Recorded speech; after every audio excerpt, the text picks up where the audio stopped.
I'm not there.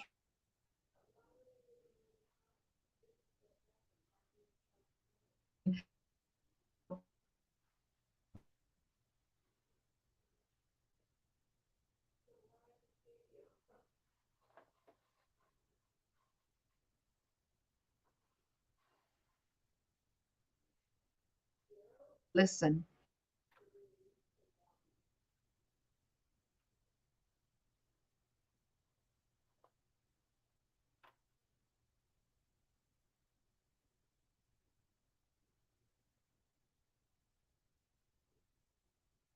you're doing.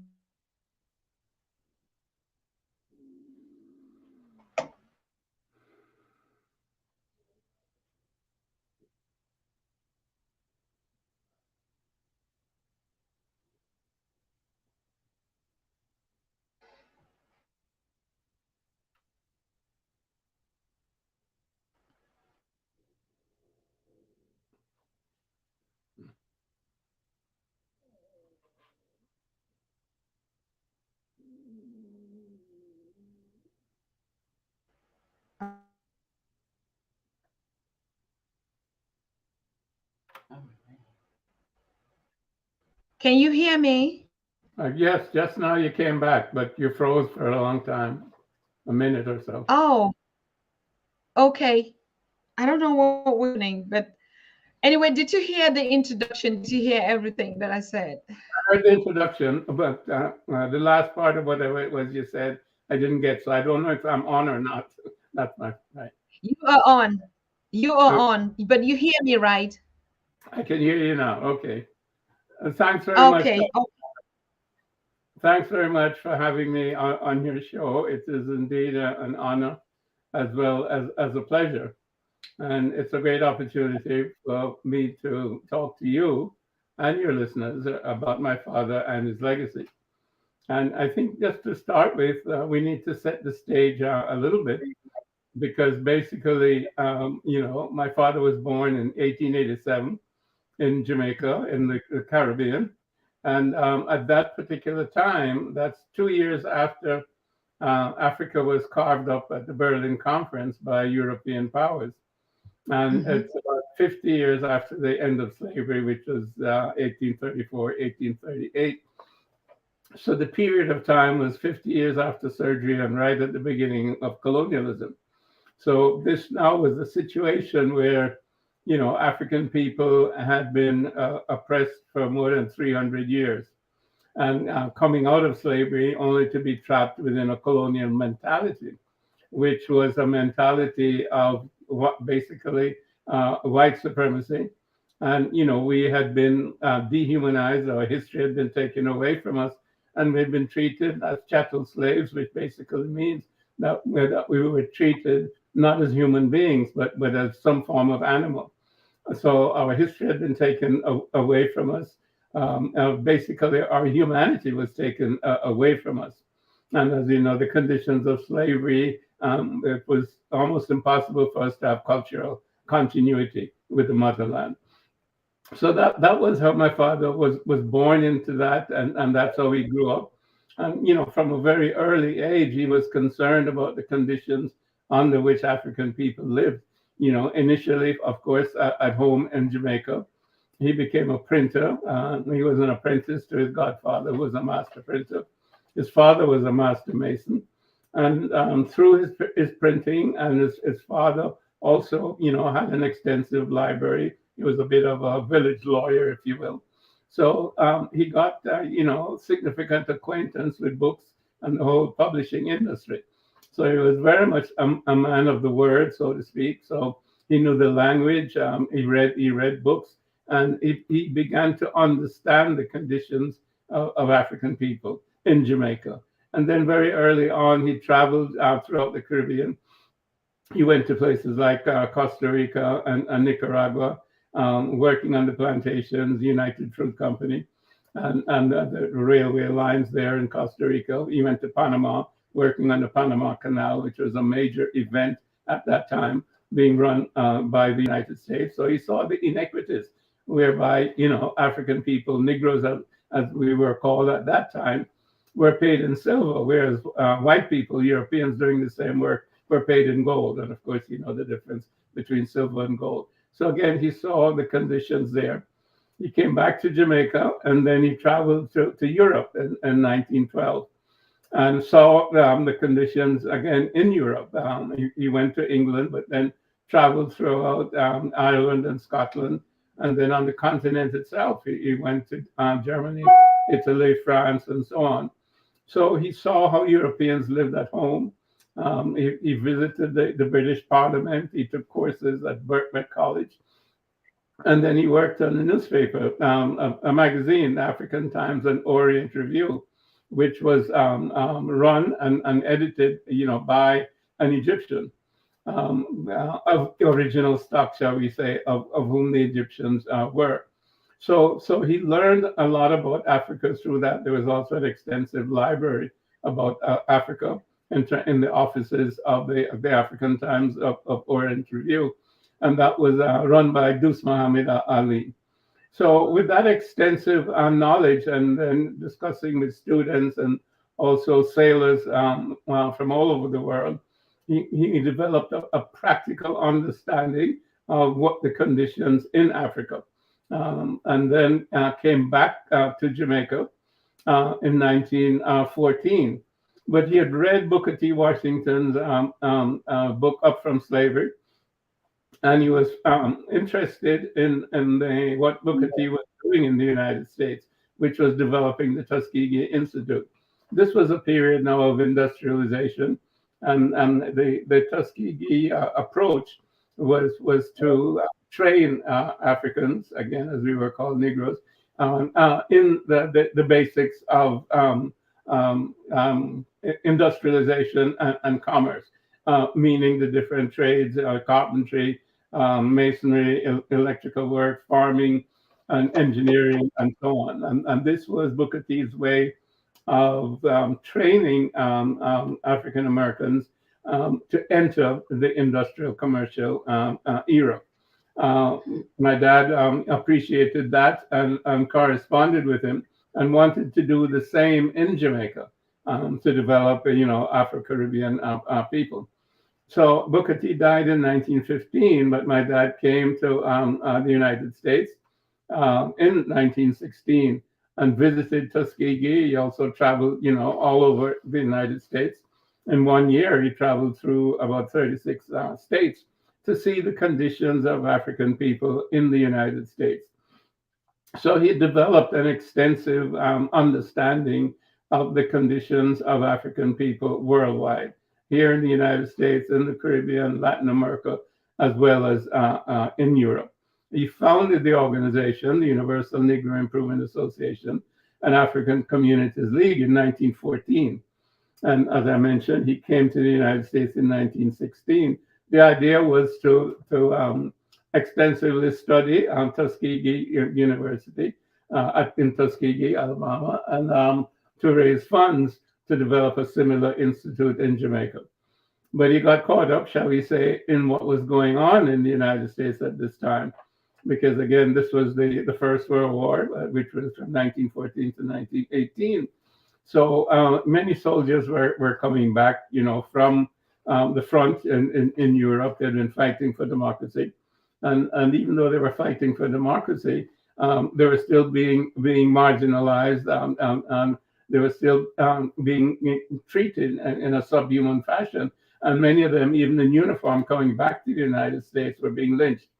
So it was a very turbulent time worldwide because of World War One, and it was also a turbulent time in the United States because large numbers of African Americans had migrated from the South to the North. About 1 million African Americans, mostly male, had migrated north during that decade from 1915, let's say, to 1925. So you had a new urban, you know, population and a new mix of African people in America among themselves, developing communities in places like Harlem, in Philadelphia, in Chicago, and Detroit, and elsewhere. So that was the milieu in which my father, who had founded the organization in Jamaica, developed it here in the United States, and people wanted him to stay. And basically, what the organization was relating to was this continued abuse of African people, even though slavery had ended. But of course, in the United States, slavery really didn't end until 1964, 1965 with the Civil Rights and and Voting Mhm. Rights Acts. I mean, the Civil War, while theoretically slavery ended, basically the conditions of African people didn't really change because racism has been and continues to be systemic, within the American body politic. And in some sense, the South run the war, the Civil War, because they were able to dominate again that whole architecture or geography of the South with their racist policies. So African people in America were not liberated. So my father brought a liberation philosophy, shall we say. And the first aspect of it, I would say, was giving African people a sense of identity, because that had Yes. been taken away in terms of who we were as African people. And what had been substituted was a caricature of us as human beings. We were being taught that we had contributed absolutely nothing to history or to civilization, which of course was a lie. And my dad knew and stated that African people had the longest history and culture of all peoples and could be justly proud of that. They created the first civilizations in Africa, which were the prototypes of all others. And it was only recently in world history that we were brought down from a pinnacle of civilization and then enslaved. So that notwithstanding European propaganda, we were not subhuman, but we were once great and we could be great again. So he gave us a sense of identity and something to be proud about. He said, history is the landmark by which we are directed into the course of life. The history of a race is the guidepost of that movement's identity. So he started to teach us our history. So we must know our history and our past accomplishments, and that will give us the strength and courage to accomplish even more. He said, a people without a knowledge of their origins, history, and culture is like a tree without roots.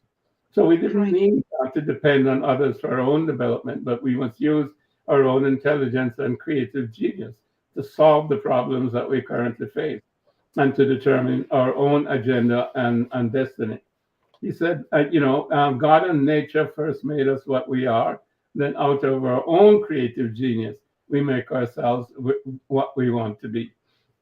He continued, he said, man is the individual who is able to shape his own character, master his own will, direct his own life, and shape his own ends, so that man is therefore the architect of his own fate and master of his own destiny. So he was giving us a backbone instead of being supine and being directed by the master, so to speak, or the master race. He was saying that we were the masters of the world originally, and we could stand up straight, as Bob Marley would say, get up and stand up, and we can be anything that we wanted to be. He says, for man to know himself is for him to feel that he has no human master. So that was what he was advocating for us, that our humanity, our essential humanity. For him, nature is Mhm. a servant, and whatsoever he wills in nature, that will be his reward. So we needed to be our own sovereign. Another aspect of what he advocated was nationhood. He realized that we were a nation of people. And as a matter of fact, he realized that we were being marginalized and prejudiced against because of our race. So he embraced that as a race of people. As a matter of fact, as the initial race, we are the human race because at the present time, of course, even National Geographic goes back to the original human in Ethiopia or in Northeast Africa, or possibly even in Southern Africa. But everybody knows that would have looked like somebody like me or somebody like you, the original Adam or the original Eve. So we are the original people, and we needed to come together as a nation, not be separated by where the slave ships dropped us, whether they dropped us in Jamaica or in Trinidad or in Brazil or in New Orleans or elsewhere. within the United States. We're a nation. And nationhood is the only means by which modern civilization can completely protect itself.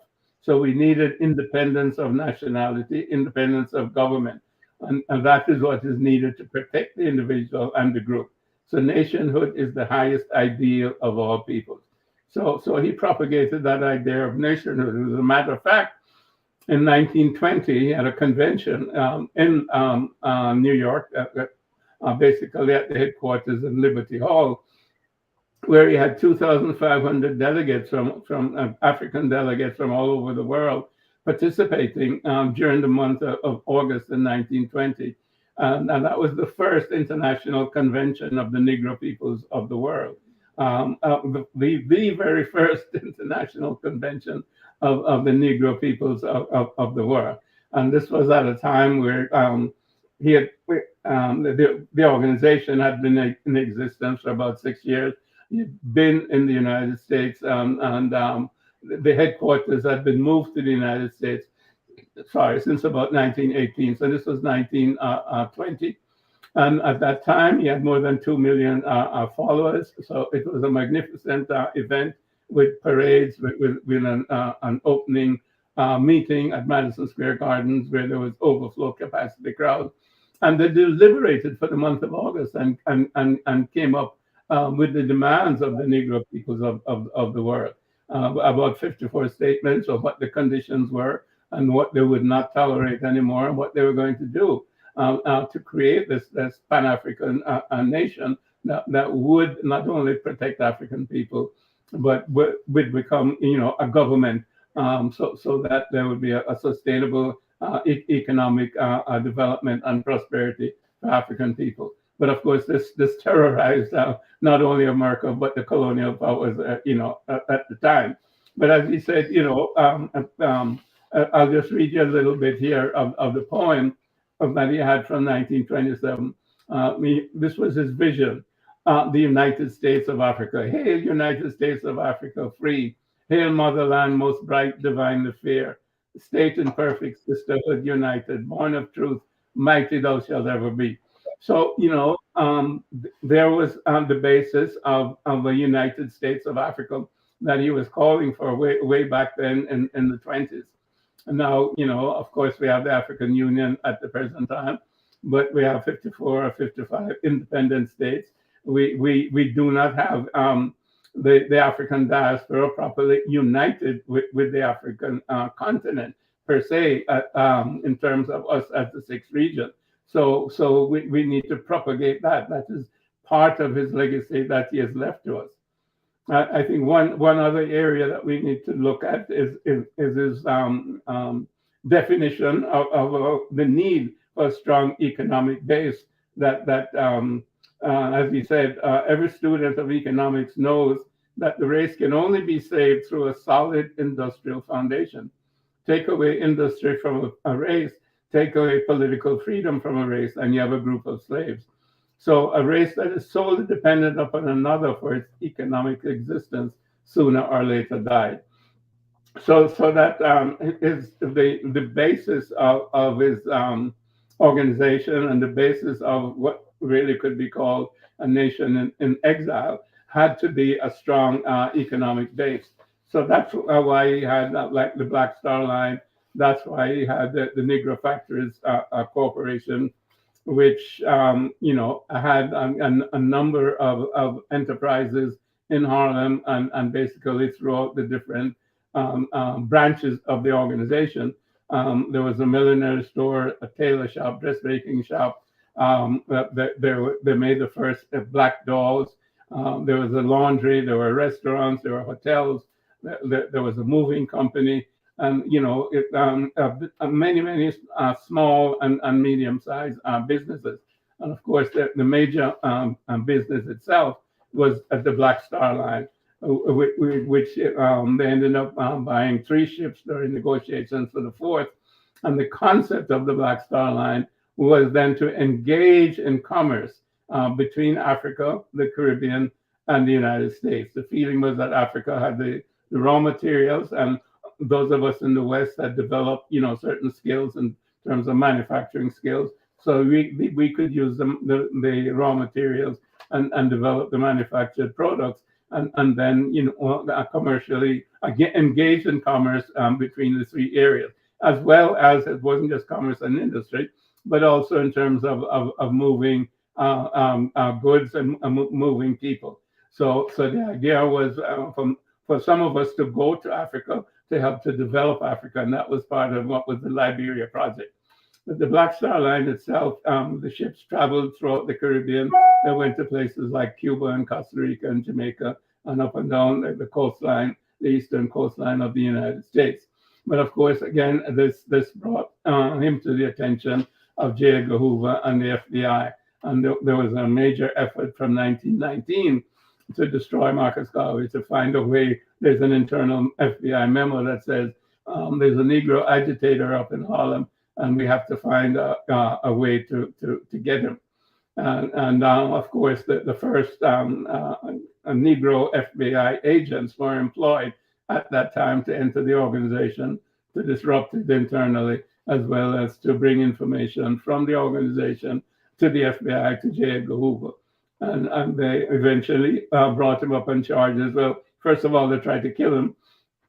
In 1919, somebody came into the office, a man came into the office in Harlem, the Liberty Hall, and asked for my dad, Marcus Garvey, and Marcus Garvey answered. The man shot him 4 times, but he was captured in the office, turned over to the police, but somehow he committed suicide in jail in the first 24 hours after he was captured, which makes one suspicious that somebody sent him, and that person or persons who sent him didn't want him to spill the beans. So, J. Edgar Hoover tried all kinds of things to get my dad. He would peep through keyholes because he traveled a lot. My dad traveled a lot. He had a secretary who traveled with him, and they would peep through keyholes in the transom, etc., to try to find my dad in some kind of illicit sexual activity. They couldn't find anything. And then try to get him on tax evasion. But of course, the salary that he was supposed to get, he never collected anyway, because he gave everything back, to the organization. So they couldn't get him on that. They had to drop that charge. And then finally, they brought the bogus charge of using the mails to defraud relative to the Black Star Line. But of course, there was no evidence. There was an empty envelope with nothing in it. There was a perjury by the judge, by the district attorney, or by the major witness. So, it was a farce and basically a political, setup. So, these were some of the principles, of my dad. I think basically he also understood that we were being divided, not just by language, but also by religion. As a matter of fact, his newspaper, The Negro World, which he started in 1919, was written in 3 languages, not just English, but also in Spanish and in French. And at its height, it was a weekly, and it had about 75,000 people who took that newspaper. So it was the major newspaper of the time from 1919 to about 1933. So this was how the word was transmitted, so to speak, and he was able to get the following that he had, because again, by the late 20s, he had anywhere from 6 to 10 million either subscribers or followers in terms of the organization itself. I was mentioning religion as separating us in the same way that language separates us, because of again, the colonization process, because the colonizers brought not only their language, but they brought their religion as well as their culture, and to indoctrinate us with their way of doing things. But, my dad focused, shall we say, on African spirituality, because he said God is a spirit. And if the white man wants to look at God, through the white spectacles, they're entitled to do so. But we will look at God through the black spectacles, the spectacles of Ethiopia. So he took God away from the white man in that sense, because that was what we were being taught through Christianity and even the Muslim religion, which is somewhat related to Judaism and Christianity. So He created the African Orthodox Church. Well, him and Bishop Maguire created the African Orthodox Church, and it was based on African spirituality. And just like everything that he did was based on African humanism.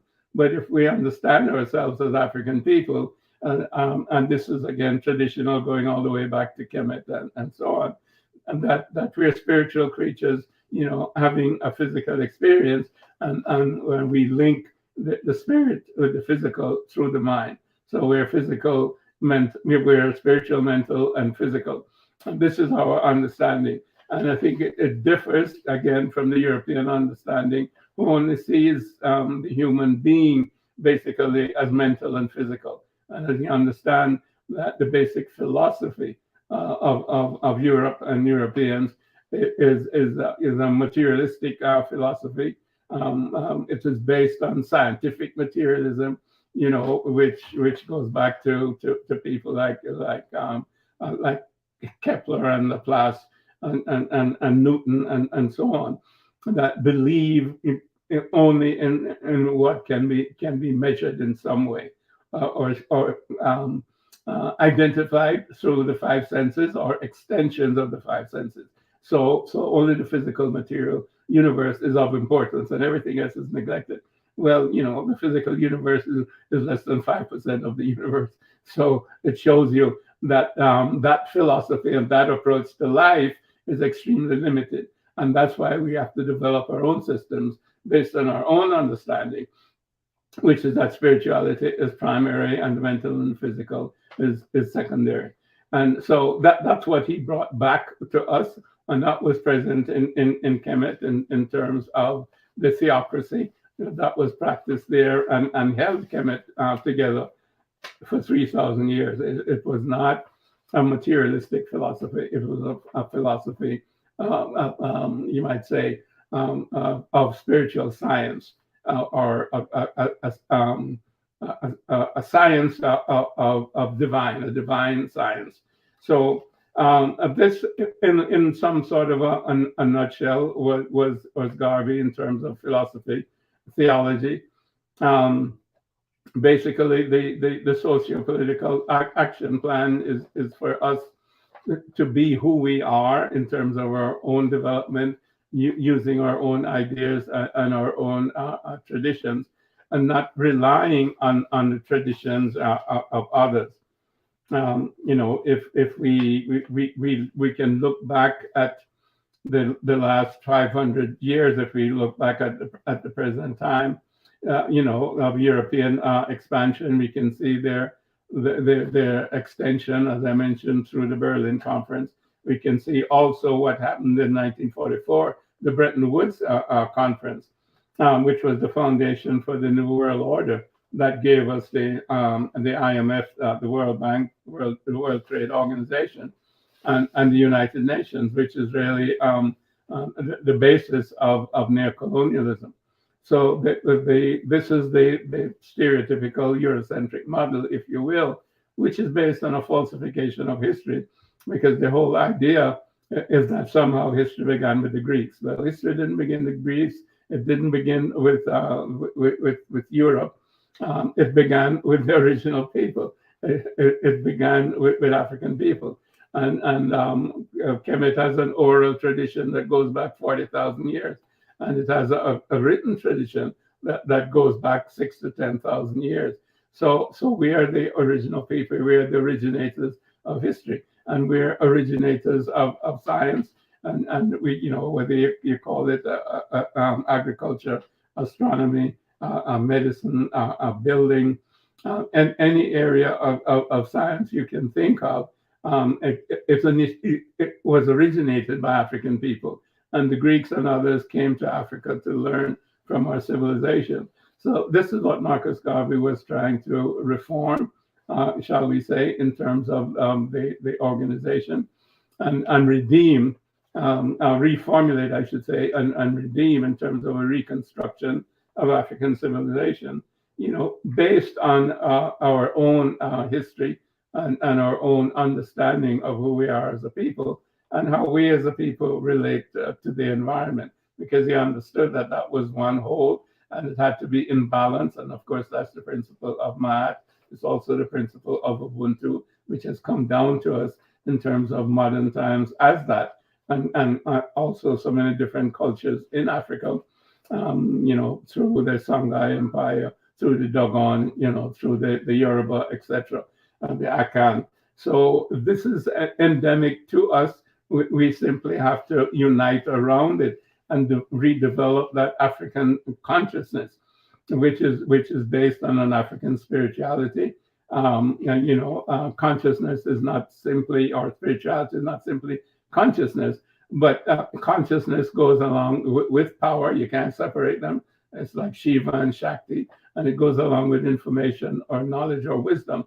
So there's the trinity of that, which is consciousness, power, and wisdom. And of course, that in the time of Kemet was Amun, Ra, and Ptah. And that is what is represented in us. And that is what we have to develop in ourselves. We have to reconnect because we have been disconnected from that self, which is what connects us to the universe itself and to our creator. And that is the divinization, shall we say, of the human being. And that's what is missing from the Eurocentric models.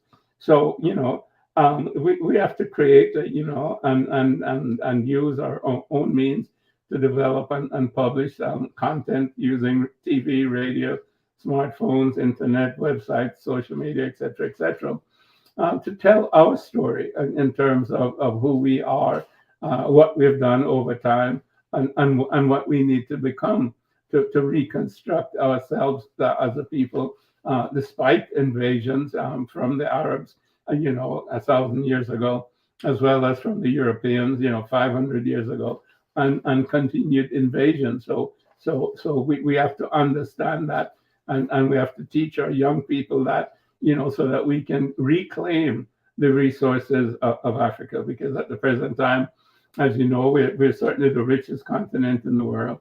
We have 60% of the usable agriculture of the world. We have maybe if 40% of the oil resources of the world. We have the majority of so many minerals, whether it's coltan or other minerals there in the Congo, where the Belgians have committed, tremendous genocide, killing more than 10 million people in 10 years. And where France at the present time continues to rape the continent of more than $500 billion every year. Hopefully, Mali seems to be throwing them out, which is wonderful. And I hope Niger and Burkina Faso and Chad, etc., follow suit. Cote d'Ivoire follow suit and throw the French out because they're parasites living off us. They have all of our gold reserves, but they have no gold mines in France. So these are the things that we need to do in terms of following up on the legacy of Marcus Mosiah Garvey. I think I've kind of given you a quick run through up to date, Dr. Tada. I don't know if you have specific areas that you want to discuss further.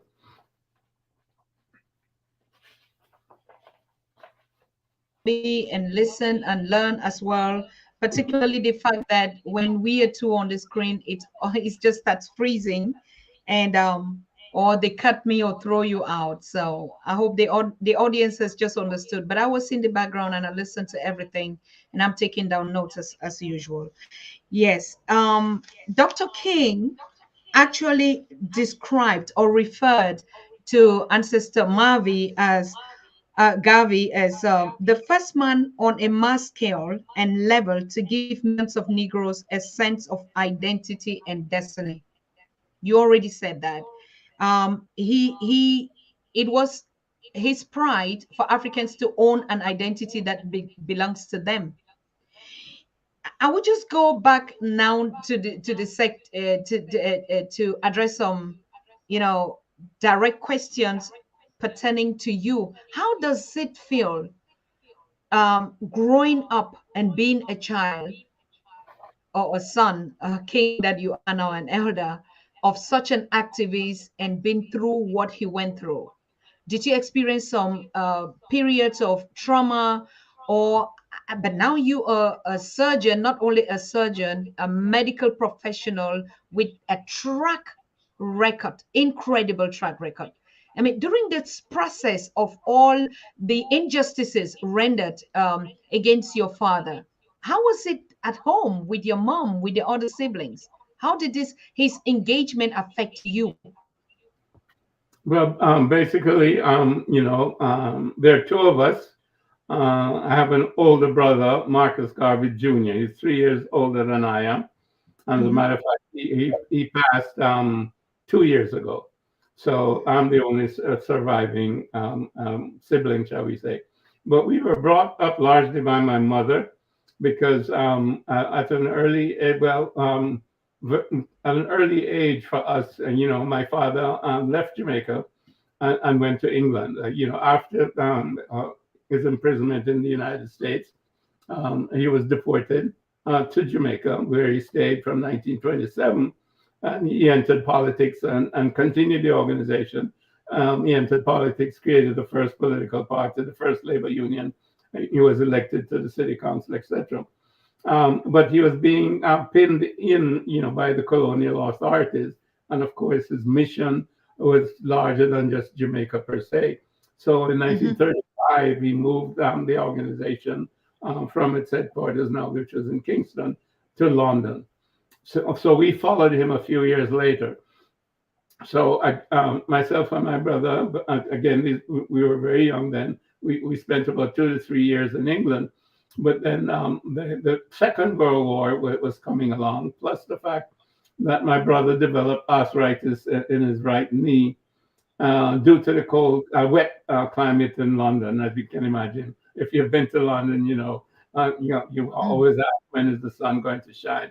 So we weren't accustomed to that in Jamaica. So he developed arthritis, and the doctors advised my parents that he had to go to a warmer climate. So we either had to go to Kent, which wasn't really that warm, the south of England, or go back to Jamaica. So my mother, being the mother hen, insisted that we go back to Jamaica. My dad wasn't that happy about it, but she brought us back to Jamaica. So now my dad ended up staying in England because that was his job, so to speak, and that was the center now of the organization. He died in 1940 in England. Now we were both quite young, so the point I'm trying to make is that our mother brought us up. We did not have the association with our dad for an extensive period of time. When my dad, died, I was 7 years of age. So I last saw him when I was 5 years of age. My older brother was 3 years older, so you can do the math. So, my mother was his right hand man, if you will. Their story, goes back again to the 20s in New York. My mother was a Jamaican, but she was very well trained. She went to the best school in Jamaica, and she became a legal secretary after graduating from Wilma's Girls' School. They had boys and girls' schools in those days. And she met my dad in New York when she went to one of the meetings, and she stayed back afterwards to ask him questions, etc., etc. Long story short, she ended up working for him as a private secretary and then subsequently marrying him. So she was a significant part of the organization. She wrote the women's Absolutely. paper, etc., and did a lot of the bookkeeping because, again, she was very well trained in that aspect of it as a legal secretary. Bringing us up became my mother's job. Subsequent to us going back to Jamaica. And of course, the reason why I make the point that she was his right hand man is that ideologically they were similar. So she brought us up in the ideology of my father, the Pan African ideology. So she was his spokesman. So we were fathered by our mother. So we absorbed Pan Africanism at a very early age. So I never thought anything negative about my father. I never thought he was controversial. And this is why we have to tell our own stories because I never grew up with any complex of inferiority or anything of that nature. I grew up knowing that I was an African person. As a matter of fact, I've always considered myself pretty much African before I consider myself Jamaican. Of course, I still like my ackee and saltfish and so on, but those are cultural characteristics. So, I've always known that I'm an African person. I've always identified with Africa as my homeland. And that was given to me to a large extent by my mother. Of course, as I grew older, I read more about my father. So that was the documentary evidence of what my mother told me in terms of raising me. So I grew up in that milieu, and one of the things my mother always stressed was excellence. She always stressed the Garvey name and the Garvey persona, and us as two boys, we could not let down the Garvey name, etc. We had to be, excellent. We had to be educated. Education was primary, and we were representing a race wherever we went. We were representing African people. So, throughout life, as I became mature, this was my mantra in terms of being a Garvey, in terms of being African, that I always sought to be my best self, shall we say, to whatever extent I could be that. And one of the things that my father said, if you have no confidence in self, you're twice defeated in the race of life. But with confidence, you've won even before you've started. So, I approach everything with that degree of confidence that, yes, I'm as good as anybody else, therefore I can accomplish what anybody else has done. And I guess if I try hard enough, maybe I can accomplish more. So that's my life story, if you will, in terms of living up to my father's idea of what he might want a son to be. Did you feel, as you were growing up to becoming an elder, was there a moment where you actually feel the pain and the injustice that was rendered? If you look at the story and the history of your father and his movement, because right now Africans worldwide are rising up to say they need justice for Marcus Garvey. Justice must be done. And the petition is going right now across the continent and even in the diaspora, requesting each and everyone to put a signatory to send it to the Biden administration and all these international organizations that justice must be done. How do you see this petition? Well, yeah, the first part of your question, yes, there have been many, many moments when I've been angry at the injustice that was perpetrated against my father. Because, my father was totally, totally committed to the uplift of African people. But yet still the system as it exists, which is a system of white supremacy, has demonized them as it has done and it continues to do with so many of our leaders. So it's a pattern, and you can see it, how it has been done. Some have been killed. Whether you look at Malcolm X, you look at Martin Luther King, you look at the Black Panthers, some have been marginalized. You look at Kwame Nkrumah, again, people who have been killed, um, um, um, Patrice Lumumba, and so many others that stand up for our people, and then they become demonized, Mugabe in Zimbabwe, etc. And this, really gets to you over time, because you see the same mechanism over and over and over again, to maintain this system that exploits people and doesn't mind killing people, raping continents, raping people, raping resources, and doing this on a continual basis with this propaganda of some kind of liberal democracy. There's nothing liberal or democratic about a genocide and rape. So these are things that make me angry, although I try to maintain some degree of equanimity. So we have been on this mission to exonerate my father. We've been involved since at least 1987, which was his centennial, in terms of the Congress of the United States. So now we have an online petition, and we'd like all of the people who are listening to go to our website, justiceforgarvey.org, justice, the number 4, Garvey.org, justice, the number 4, Garvey.org, justiceforgarvey.org. And there will find a link, for the petition. And the directions after you click the link will be the message, contact the president. And then they'll ask you, who you are. Basically, you have to give some information about yourself, name and address and so on. And you don't have to be a citizen of the United States. It's an international petition. And then they'll ask you, what would you like to do in terms of the message to the president? And then you say, exonerate Marcus Garvey. So that's the mechanism. And we're asking everybody to go ahead and sign that petition during the month of February. We need to get 100,000 signatures, because with 100,000, that's a threshold whereby the president has to answer to the people who have made that petition. So it puts them in a spot. We've done this in 2016 with the then President Obama, but he ignored it because we went the legal route, and we submitted a manifesto showing the illegality of the trial and the injustices that were committed. We placed it on his desk, but he ignored it. And now we're going the route of a petition. We still have all the legal information, of course, but we're going the route of a petition, and we're asking all of your listeners, Dr. Tata, to go to justiceforgarvey.org and find the link for the petition and sign it. And we'd love for you to repeat it on your shows during the month of February, so that we get a large number of people. Obviously, we'd like to get more than 100,000 in a sense. The more the merrier, because Marcus Garvey is an international hero.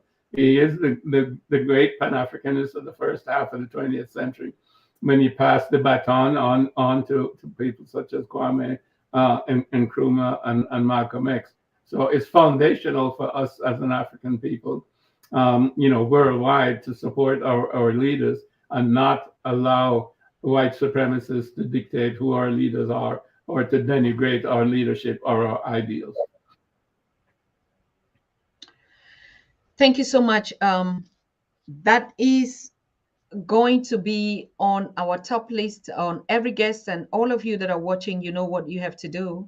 It's a whole family meeting that, so copy the link, share it in your groups, in your communities, in your WhatsApp, in your Telegram, every network that you have on social media, everywhere.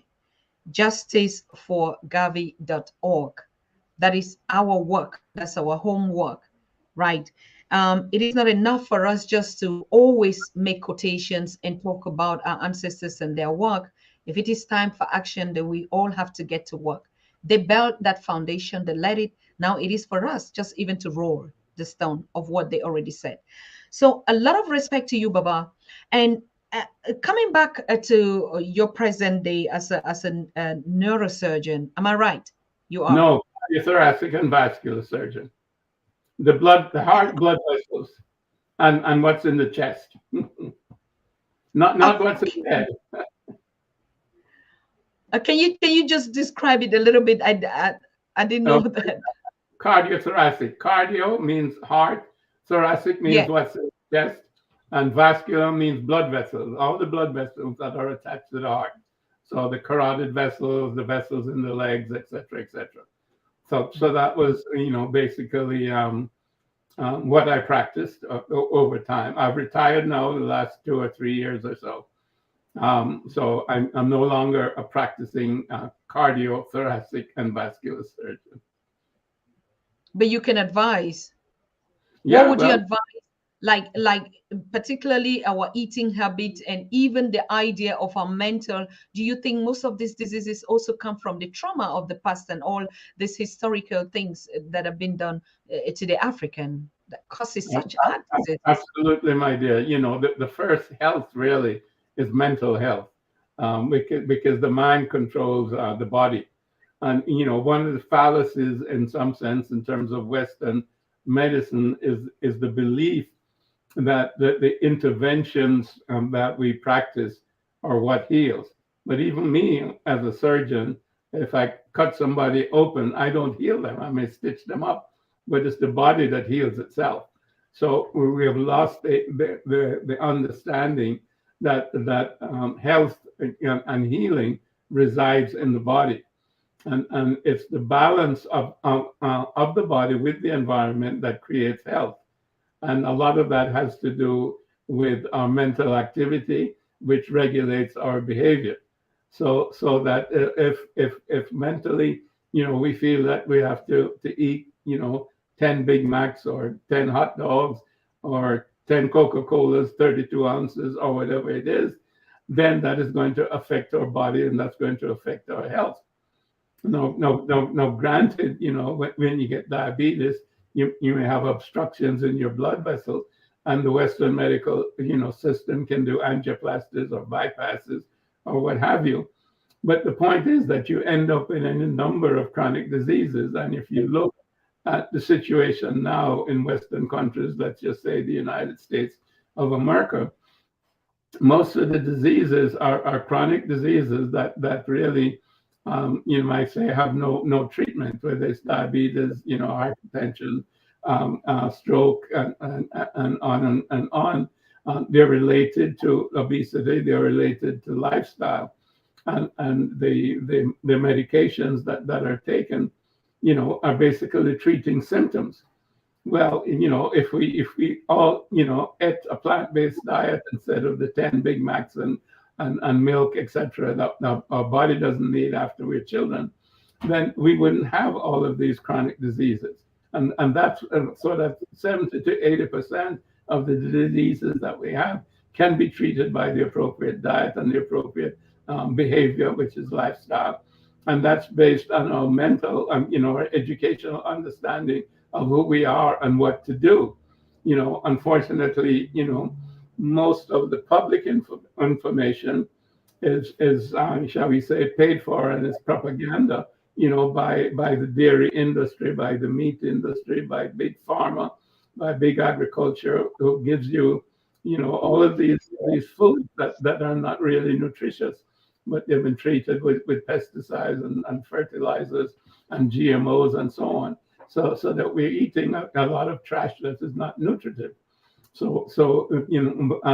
But most Americans, 90% of Americans suffer from one or more deficiencies in terms of nutrition. So we need supplements and so on.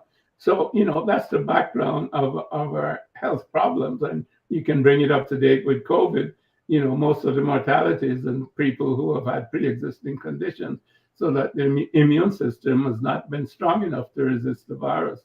So now it's being treated, to a large extent with vaccines, although, my own perspective would be to boost your immune system, eat properly, exercise properly, get enough rest, and take your vitamin C and your vitamin D and your zinc, etc., etc. But I'm not prescribing here. As I said, I've retired for a couple of years.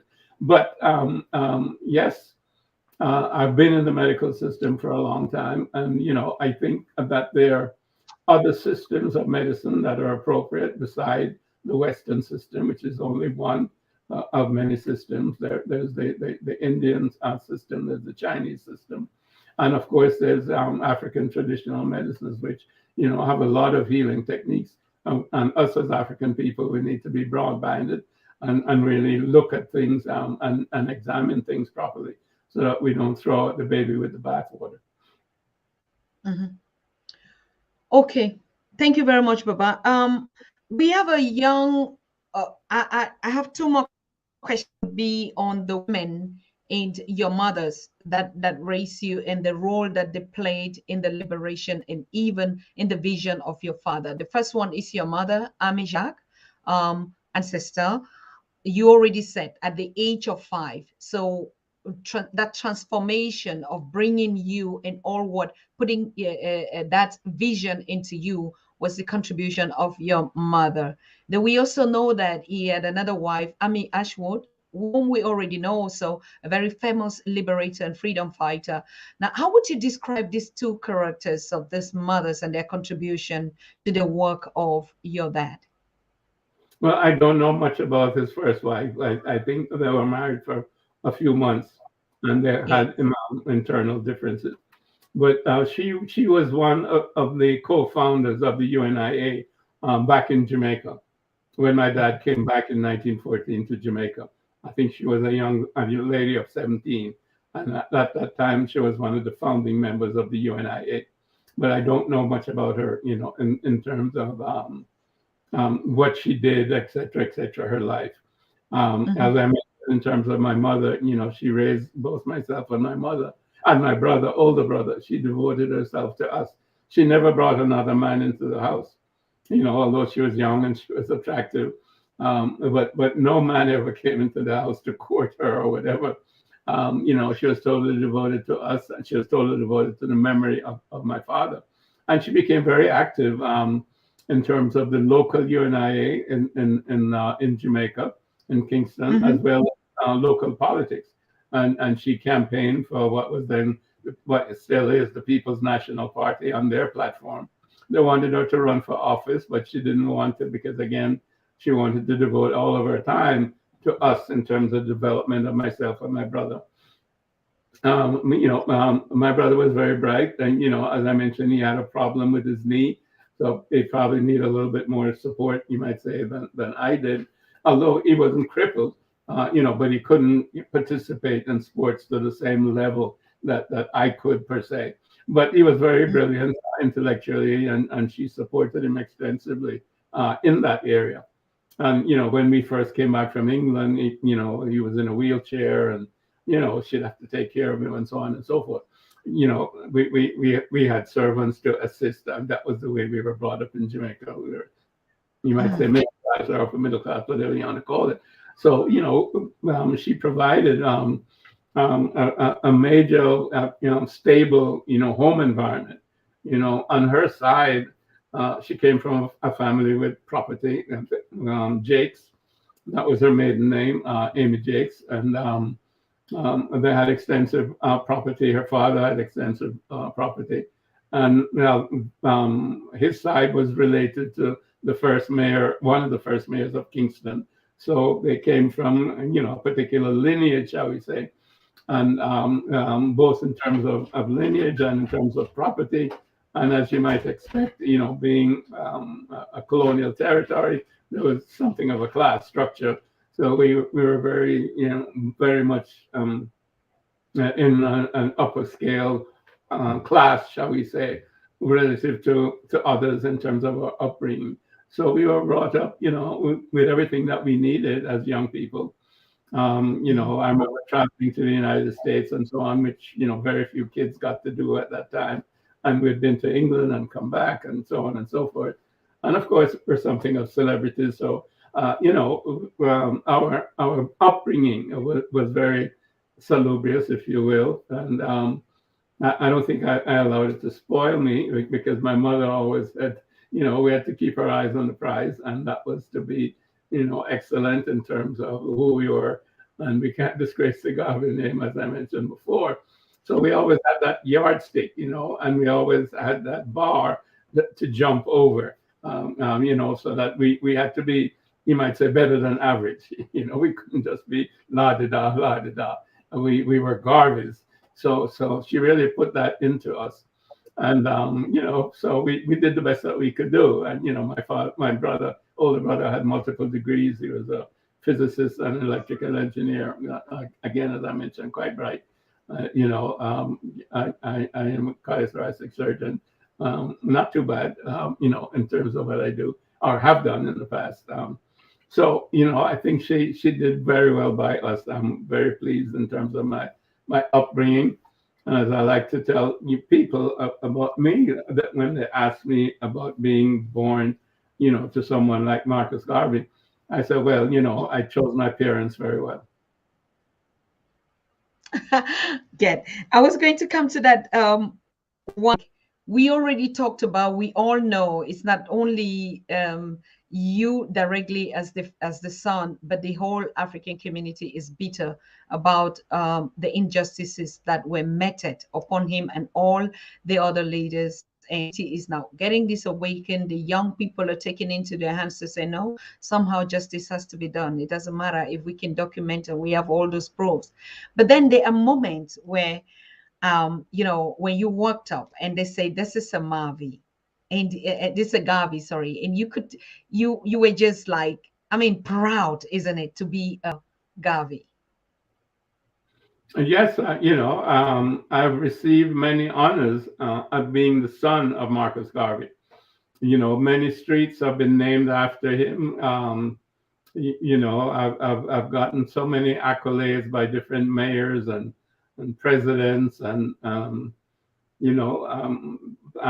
again, I've just been honored at, many places where I go.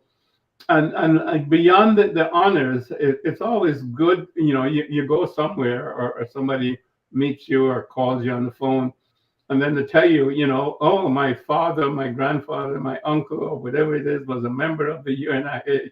And, or I grew up, Marcus Garvey's picture was on the wall, or my dad told me this, my uncle told me that, or I remember going to the, like Malcolm X, Malcolm, both his parents, were Garveyites, and he said he remember going to the meetings with his father, and the Africans who were there, his daddy, once he got there, his backbone straightened up, and they would be singing these anthems, and they would be in uniform, and there'd be different people than who they were, for 5 days a week or whatever it is when they went to the Liberty Hall. They'd be transformed into black men, So, Yes. it gives me, a lot of pleasure to meet Um, people. I meet so many people whose first names are Marcus, and their daddy named them Marcus, So I have two very good friends who are part of what I'm doing, and one is named Marcus, the other one named his son Marcus. So there's so much feedback in terms of the fact of what my dad did 100 years ago, and you see many people who have done well by themselves or for themselves in terms of businesses or in terms of politics, and you know that they've been influenced by Marcus Garvey. So yes.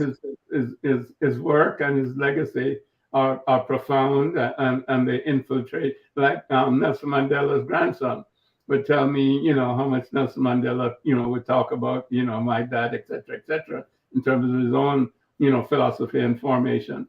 So you get things like that. I've met Nkrumah's daughter and so on, who has told me the same. And of course, Nkrumah himself has said that. Jomo Kenyatta has said that, on and on.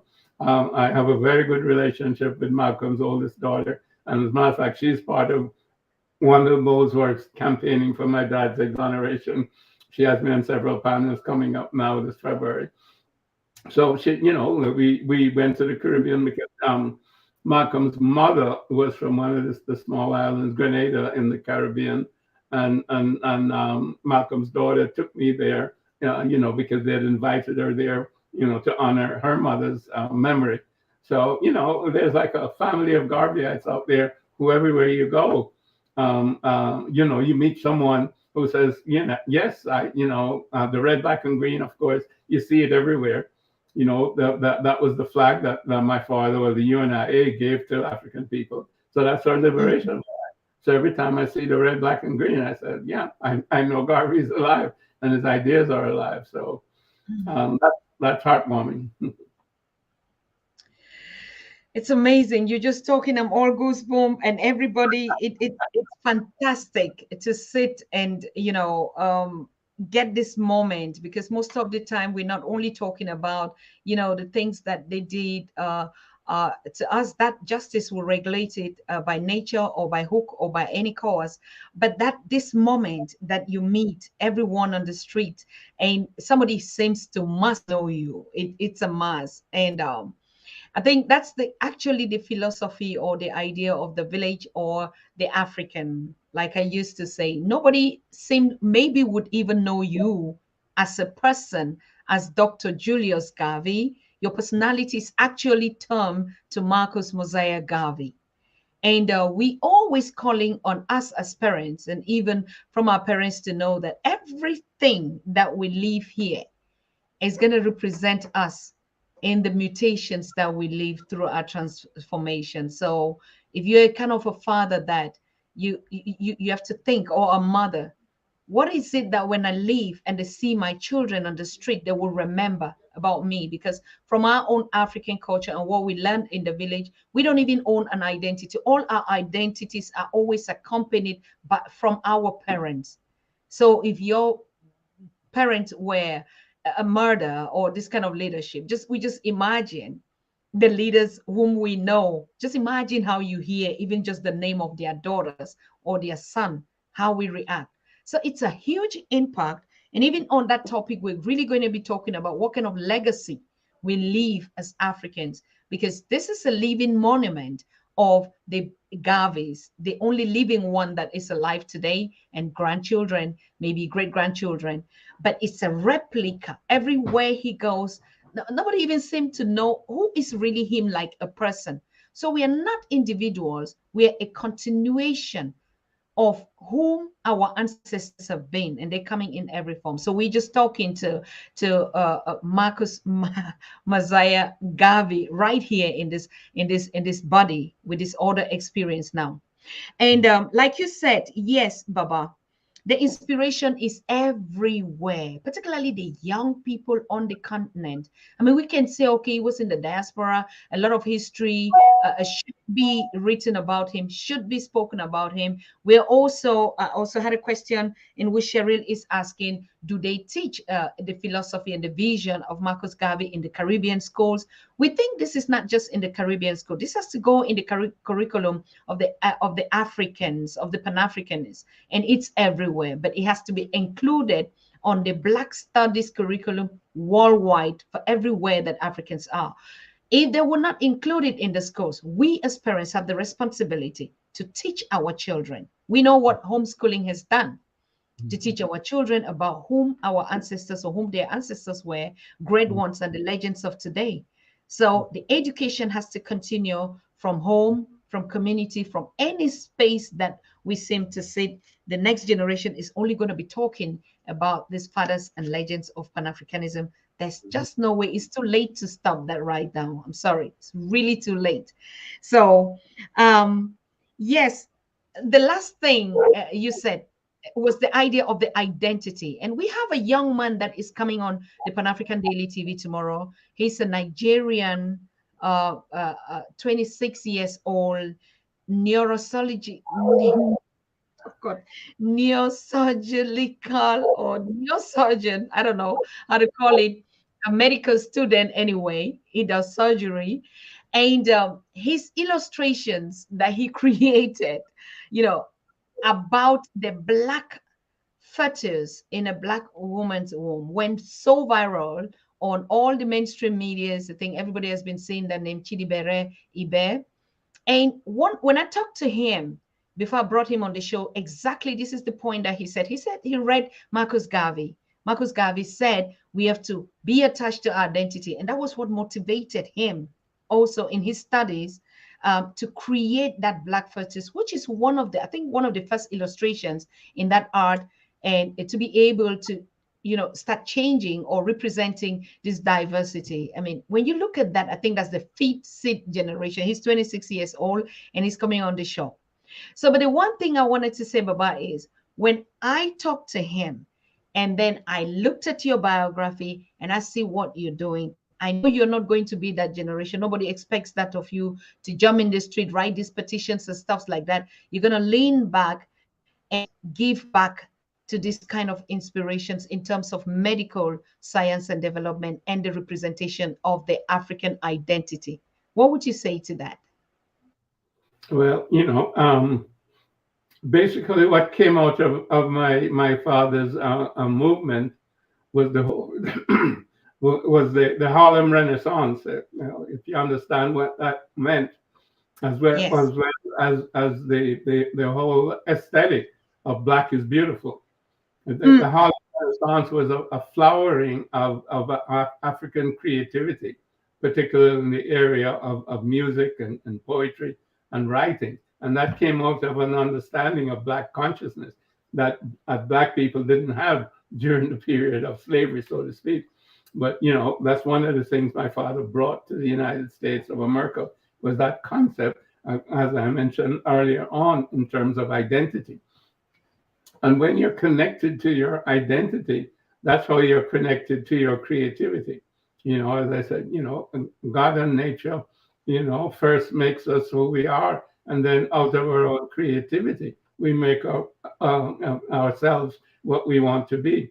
So out of that kind of consciousness of who we are as African people, then you tap into your innate creativity, which is God given. and you're able to create new things and make new things again, whether it's a poem or it's a musical a piece or a piece of literature or a movie or what have you, or in this young man's case, maybe illustrations, or even to be able to do what you do to the best of your ability, whether it's a surgical operation or it's cleaning the streets, but you do it to the best of your own creative ability, Mhm. which is usually extensive because each of us is born for a certain reason. Mhm. So when we develop our own innate consciousness, then we can be creative for the benefit not just of ourselves, but for the benefit of others. And that's the important thing about seeing ourselves as a people and as a nation, and not seeing ourselves just as individuals or a part of Eurocentric ideology as an ism, whether we think we're socialists or we're communists or we're liberal Democrats or whatever that is. There is more to life than that. There is the spiritual essence of who we are as human beings, which is what Mhm. holds us together. And when we can tap into that level of understanding of ourselves, which is the level of absolute reality, which is consciousness, then we can function in the environment in which we exist. And that's important for us because, as you mentioned a little bit earlier, we have had 400 years of oppression, and people talk about post-traumatic slavery syndrome, whatever name you want to give to it, but it has left its mark on us, where we have been dehumanized over that period of time. So we have to find a way to accept our humanity, and we have to create systems relative to that, and we have to teach our young people, as you've been mentioning. It's sad for me to say that even in a country like Jamaica, Marcus Garvey, his teachings and his ideology is not taught in schools. And, we're in the process of pushing that and so on. But this needs to be taught worldwide because here we have young people that, they rise up, they know that their conditions are abominable in whatever country they are in, sub-Sahara. So there they travel across the Sahara Desert.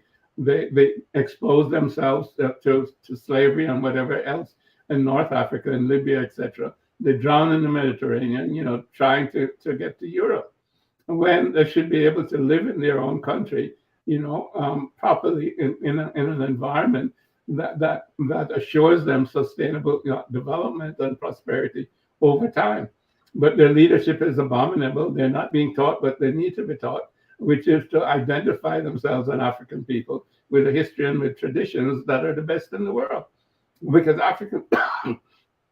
African humanism is the paradigm that the world is waiting for.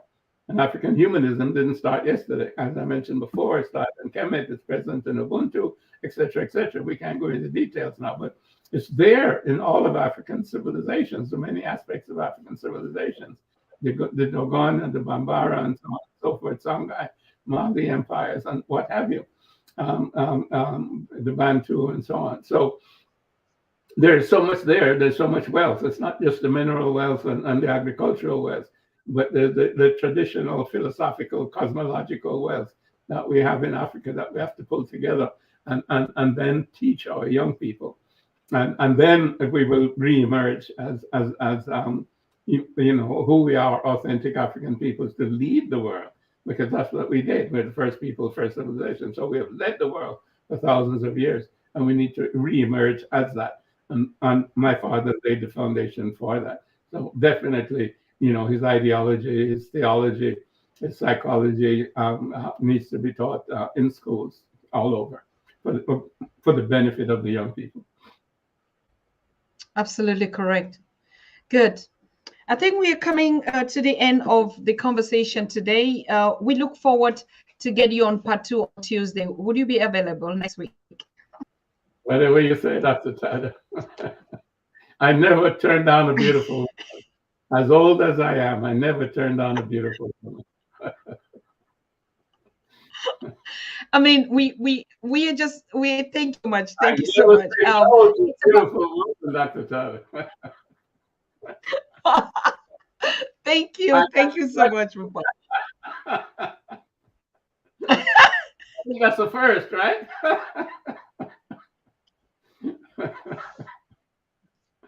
Oh goodness. Of course, I'll be Anyway, available. thank you, thank you so very much. Yes.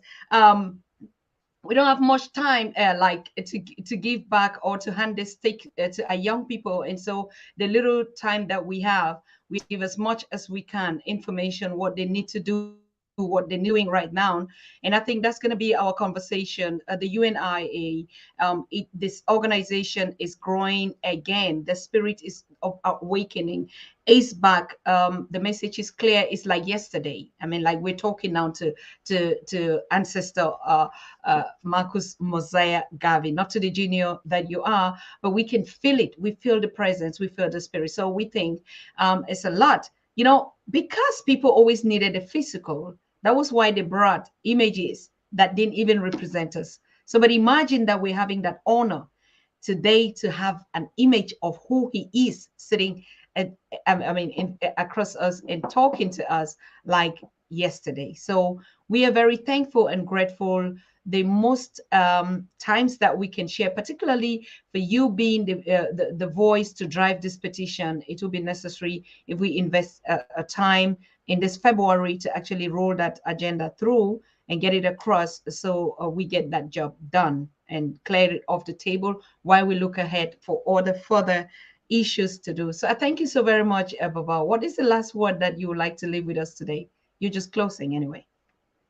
Just that we have to educate ourselves, as an African people.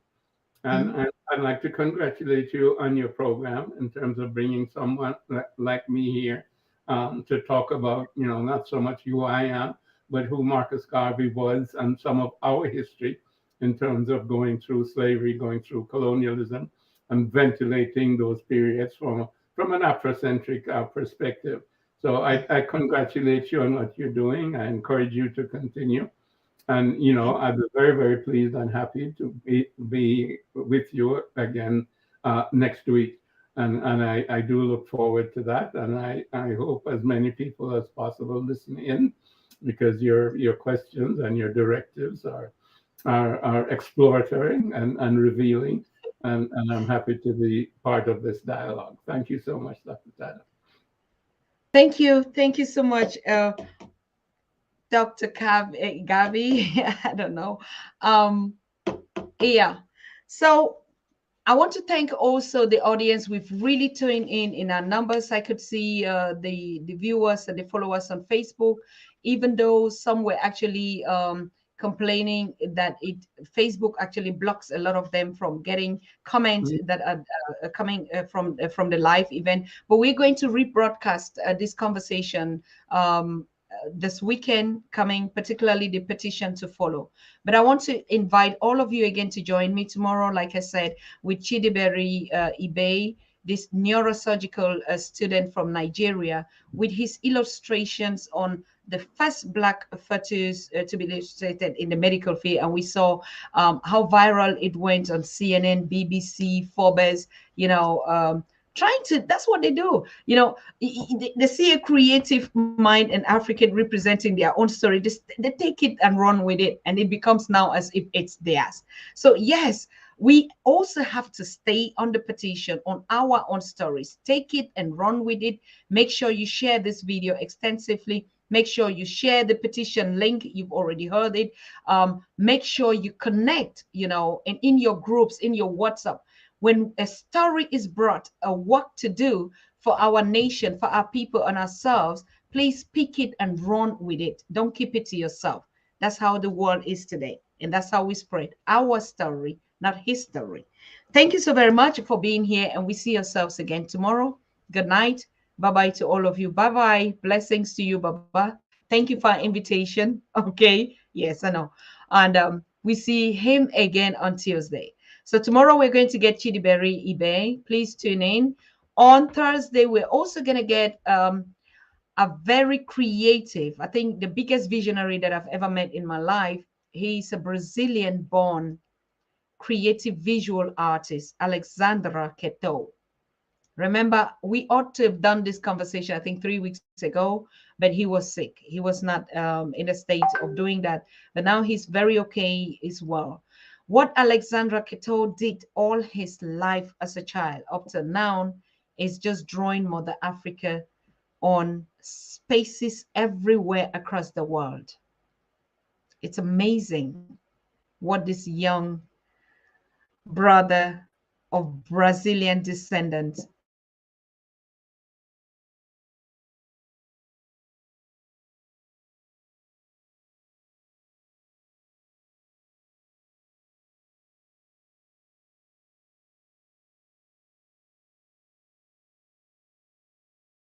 you know, and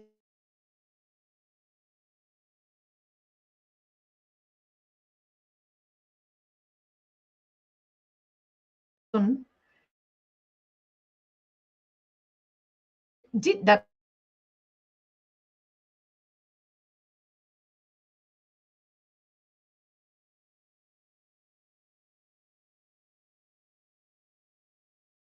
way.